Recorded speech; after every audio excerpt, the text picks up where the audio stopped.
Hey, Malaman say here.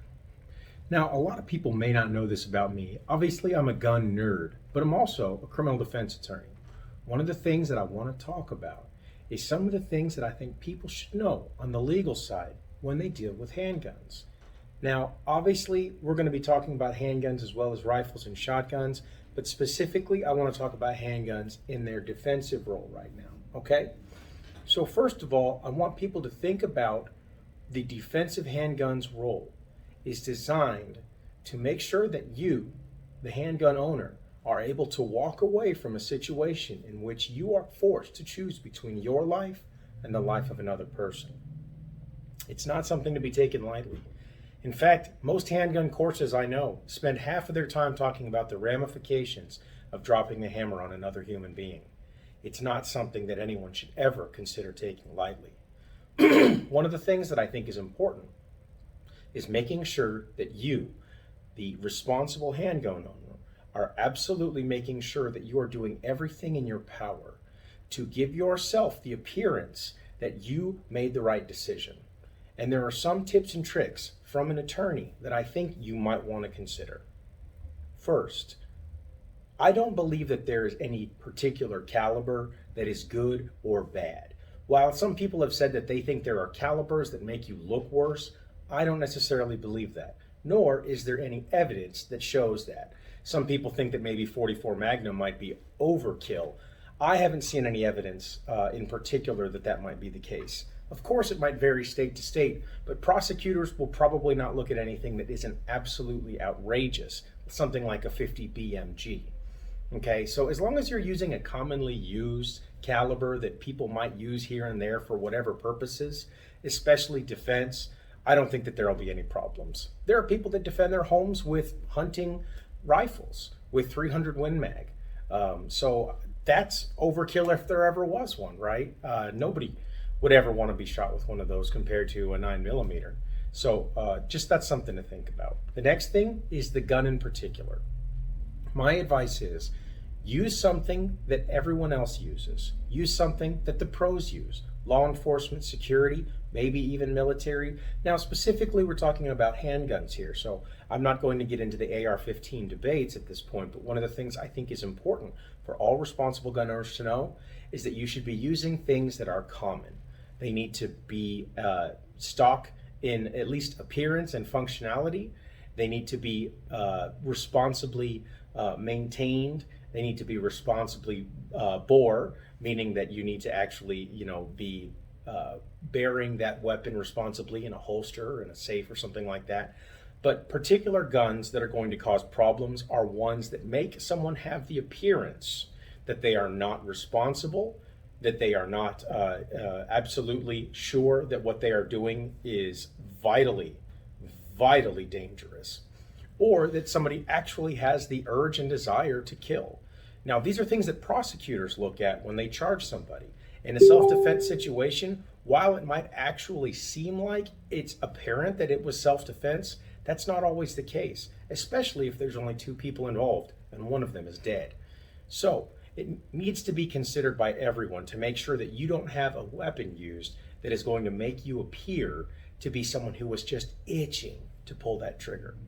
My first thing on this is don't have anything political on your guns.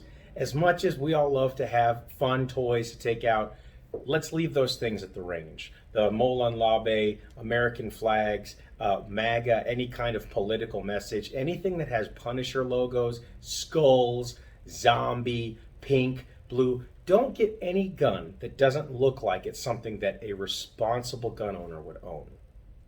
While those guns are cool, and while it can be very much fun to have something that is commemorative or that has your favorite Bible verse or saying, what that does is that it has the appearance of someone not taking gun ownership or the use of that firearm as seriously as they should. And that's something that a prosecutor will easily jump on. We saw in the Rittenhouse case that there was some people that talked about the type of gun and the type of ammunition that he used in the way that it maims and kills differently than another type. So just be aware that prosecutors might want to bring up certain things about even the appearance of a gun, the appearance of your clothing, the way that you carry yourself, the tattoos that you might have, and especially any affiliations that you have. If those come in even a clear self-defense case, imagine how things are going to come in an unclear self-defense case. Okay? The last thing I want to talk about in this particular case is ammunition. I highly recommend that you use responsibly made ammunition. If you're using hand loads, prosecutors can sometimes come after that. It's not regulated, it's unknown, it may be overpowered. Now, while that's not the case, and I'm an avid hand loader myself, it's one of those things where use factory ammunition. Don't use anything that's weird or exotic. Don't use incendiary rounds. Don't use those RIP rounds that appear that they're going to break apart and maim people. It is okay to use, in my personal opinion, fragmenting rounds, as those are largely designed for safety. I think that that's going to be fine.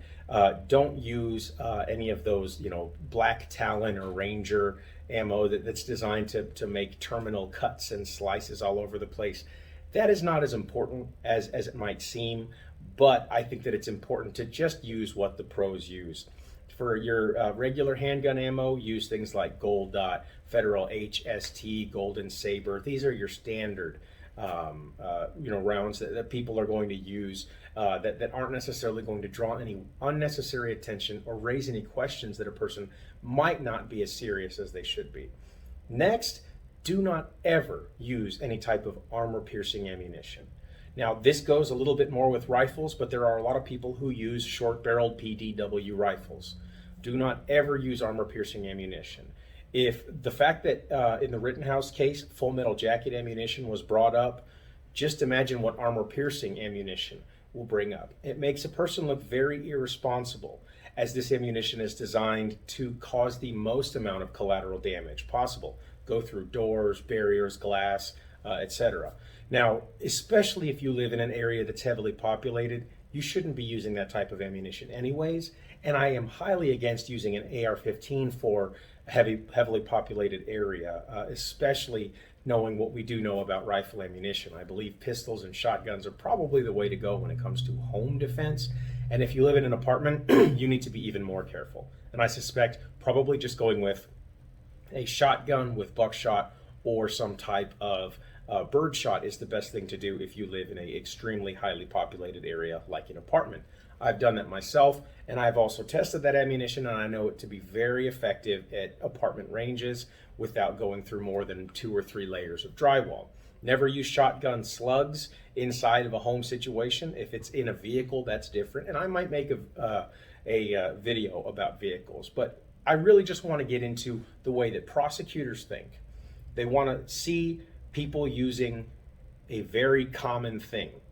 And when I say common, that is a very large term. But when I'm talking about shotguns and handguns, I really just want to urge that you use regular ammunition, regular pistols, regular modifications. If you have the trigger smoothed out, that's fine. But don't put a bayonet on your Glock just because you found something on wish.com. Don't get that chainsaw extension for rifle. It makes you look crazy.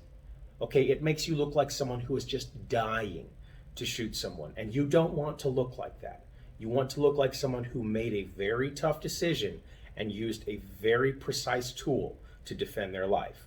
Okay, now this is not meant to be legal advice for you in particular, but just very general things coming from a defense attorney. Okay, so if there's something in particular that is involved with your state bearing or carrying a weapon, I need you to make sure that you talk to an attorney in your state before you find out exactly what's legal to do. Okay. One of the last things I want to talk about is using anything that's illegal. Never ever use anything that's illegal in a self-defense situation. If your state doesn't allow anything more than 10 rounds in the magazine, you should not get a 15-round magazine just for extra protection. You should carry 2 magazines. This is obviously legal advice, and while there are some issues about whether or not that should be or shouldn't be, we're not going to engage in that. But what I do want to make sure that you know is that you are obeying the law. If you cannot have any attachments on your weapon, don't have them. I hate when people give me the argument, I'd rather be judged by 12 than carried by 6. I understand where you're coming from. But as an attorney, one of the things that matters most to me is the fact that I know, as well as prosecutors, that it is not necessary to break the law to defend yourself. As an avid gun enthusiast, I know that a lot of times weapons that seem to be very FUD-like or non-tactical have absolutely more than enough ability to defend your own life and the lives of others. 22, small pistols, 9mm, 380. You don't have to have overkill in order to defend yourself. And so if you're going to violate the law in order to have a gun that you believe is going to be good for your self-defense, you are in big trouble and you are expecting future problems. Okay, so always obey the law, always carry the gun legally, always bear your arms according to the laws of this country and the laws of your state. Exercise your right, but do so very cautiously and be very, very cognizant of the ramifications of pulling the trigger of that firearm. Whenever a prosecutor has the ability, they will absolutely make sure that if there is any evidence that you are not responsible enough to have taken that shot, that it is held against you at the highest legal level. My name's Malaminse. I'm really appreciative that you're here with me.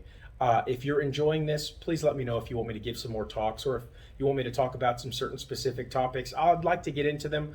I try not to be very political, but sometimes those things do come up and I can give you at least a lawyer's perspective on things. I'm not going to give you particular legal advice, so please don't ask. It's not appropriate to do in this forum. However, I hope you're having a great day. God bless.